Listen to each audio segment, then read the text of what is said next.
Assalamualaikum warahmatullahi wabarakatuh. Kembali lagi di channel Adin Iwan PSSI. Di video kali ini sahabat, saya akan membahas dampak dan bahayanya orang-orang yang mengkonsumsi narkoba. Sekarang ini sahabat, banyak di luar sana remaja-remaja, bahkan remaja putri yang suka mengkonsumsi narkoba. Anda di luar sana tidak tahu dampak bahayanya mengkonsumsi narkoba. Bukan hanya dampak bahayanya di diri Anda, tapi dampaknya ke keluarga besar Anda, ke sanak famili, ke orang banyak. Di sini sahabat, saya akan menjelaskan dengan sahabat-sahabat di luar sana bahwasannya narkoba tempatnya neraka jahanam, sahabat ya. Jadi hindarilah narkoba. Saya bilang seperti itu sahabat. Banyak di luar sana orang yang mengkonsumsi narkoba, semua itu stres sahabat. Jadi mereka stresnya ini bukan gila sahabat. Mereka ini menghalalkan segala cara mereka bisa mengkonsumsi narkoba. Itu dampak yang pertama. Yang kedua sahabat, mereka tidak akan pernah bisa menghormati kedua orang tua mereka sahabat. Kenapa? Karena otak mereka sudah diracuni yang namanya narkoba. Narkoba ini ada yang dinamakan ganja, ada yang dinamakan sabu, ada yang dinamakan putau, inek, ekstasi, dan macam-macam. Apapun bentuknya yang namanya narkoba sahabat, hindari. Kenapa saya bilang seperti ini? Nanti masa depan kalian di luar sana hancur sahabat. Ketika masa depan kalian hancur, kalian ngeblank, akhirnya apa sahabat? Bunuh diri. Kalau kalian tidak bunuh diri, kalian membunuh orang lain. Itu dampak bahayanya narkoba. Kalian bisa aja mengelabui aparat, kalian bisa aja mengelabui orang tua kalian tahu. Jadi jangan pernah menganggap diri kalian hebat, jangan pernah menganggap diri kalian pintar. Ada yang menghabiskan harta orang tua, ada yang nipu sana nipu sini. Kenapa sahabat? Karena dampak narkoba. Bagi sahabat yang belum pernah mencoba yang namanya narkoba, yang belum pernah kenal yang namanya narkoba, sahabat jangan pernah coba-coba. Kenapa saya bilang yang pernah coba-coba? Karena dalam hidup ini kita ini tidak boleh coba-coba. Ikuti kata hati, mana yang baik kerjakan, mana yang buruk tinggalkan. Karena dunia ini semakin lama semakin tua. Jadi umur kita bukan semakin lama, bukan semakin panjang umur kita. Jadi carilah pekerjaan itu yang bermanfaat. Jika kita dapat uang itu berkah, kita makan jadi daging, kita sedekah jadi pahala. Tapi ketika sahabat di luar sana mengkonsumsi narkoba, Anda tidak akan pernah jernih. Tiap orang yang mengkonsumsi narkoba, pikirannya nggak akan pernah jernih. Karena setiap kalian mengkonsumsi narkoba sahabat, mengkonsumsinya dihisap sahabat. Ketika kalian satu kali hisap ganja sahabat, itu satu saraf kalian putus. Satu kali hisap, satu saraf kalian putus. 6 kali hisap, 6 saraf kalian putus. Dari mana kita mau bilang kalau kita ini cerdas mengkonsumsi narkoba? Kalau ketika kita menghisap, saraf kita putus sahabat. Nah disitulah timbul putus, disitulah timbul kejahatan-kejahatan sahabat. Sahabat menghalalkan segala cara. Dalam golongan keluarga orang berada, orang mampu, orang tuanya, orang punya, kalian mengkonsumsi narkoba, kalian bisa aja menipu orang tua. Tapi asal kalian tahu sahabat, uang orang tua kalian itu akan ada habisnya. Ketika uang orang tua kalian habis, di situ kalian sudah kecanduan. Kalian bingung mau cari jalan apalagi buat mengkonsumsi narkoba. Akhirnya apa? Kalian di luar sana tipu sini, menghalalkan segala cara untuk demi memuaskan nafsu kalian. Kalian yang suka mengkonsumsi narkoba di luar sana sahabat, harapan saya henti. Cukup. Ketika kalian sudah pernah merasakan pahitnya narkoba, buruknya narkoba, jadikan suatu pengalaman saja sahabat. Cerita untuk di hari tua kalian nanti. Ketika kalian di hari tua nanti menemui orang-orang jahat di luar sana, kalian sudah tahu ini tidak baik.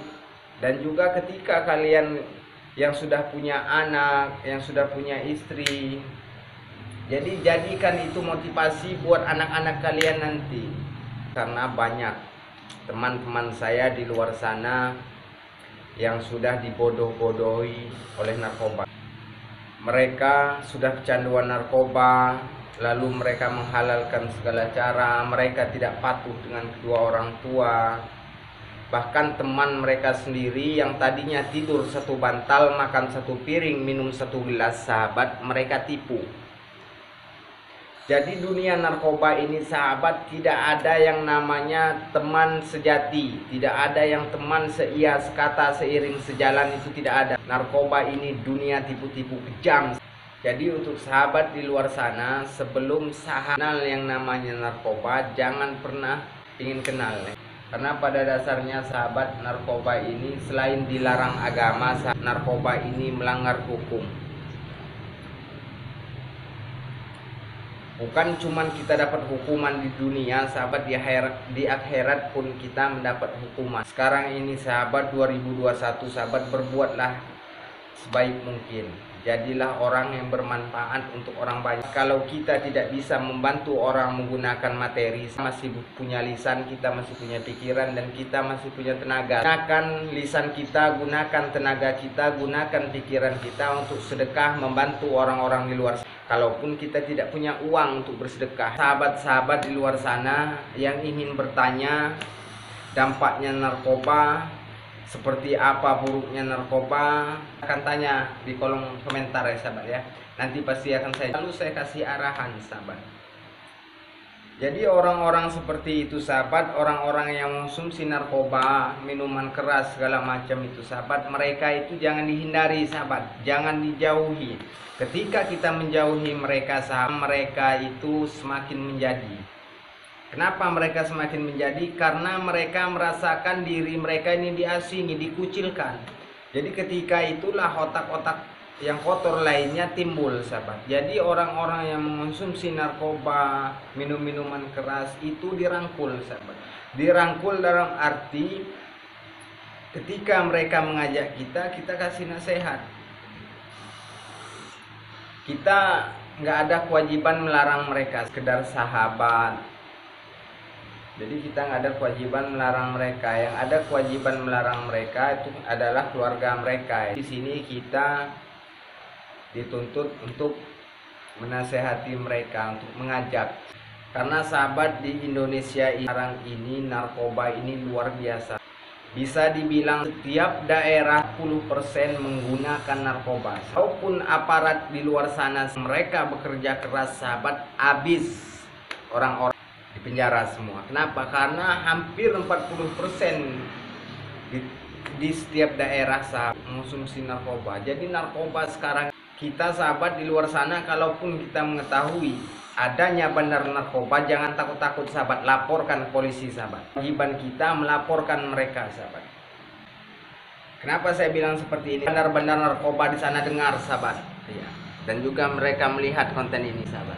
Sahabat di luar sana yang belum pernah kenal yang namanya narkoba, yang belum pernah tahu yang namanya narkoba, yang pernah kenal jangan pernah cari tahu ya sahabat ya. Hindari yang namanya narkoba sahabat. Karena narkoba ini sahabat merusak jiwa, merusak pikiran. Ketika kita mengonsumsi narkoba, pikiran kita ini sudah kotor. Bagi orang yang kecanduan narkoba sahabat, mereka berpikir pede, percaya diri, anggap diri mereka hebat, menganggap diri mereka kuat. Padahal itu cuma halusinasi mereka. Kita kerja banting tulang setiap hari. Kalau yang jadi kuli bangunan, megangnya cangkul, batu bata segala macam, kerja siang malam, lalu uang mau kita gunakan buat narkoba sahabat. Itu kan bodoh.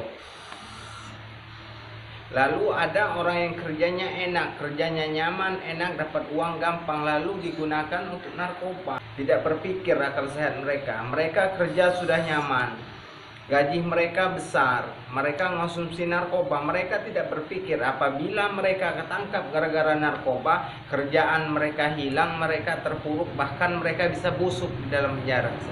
Mereka tidak berpikir di situ.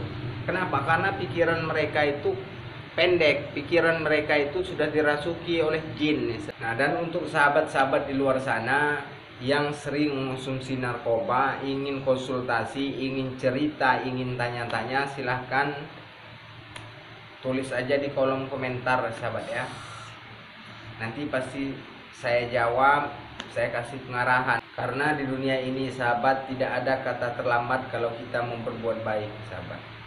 Kata terlambat ketika napas kita sudah di tenggorokan sahabat. Itu sudah tidak ada lagi kata maaf kita ketika kita mau bertobat. Kalau napas sudah di tenggorokan sahabat, itu sudah ditutup. Jadi berpikirlah dari sekarang. Oke sahabat, mungkin cukup sekian dulu. Besok kita lanjut lagi, kita akan bahas masalah penipuan ya sahabat ya. Untuk selanjutnya kita akan membahas masalah penipuan-penipuan yang ada di media sosial, yang ada di daerah-daerah, di lingkungan kita. Nanti akan saya bahas semua sahabat ya. Akan saya bongkar cara menghindari penipuan-penipuan. Oke sahabat, saya akhiri. Wabillahi taufiq wal hidayah. Wassalamualaikum warahmatullahi wabarakatuh.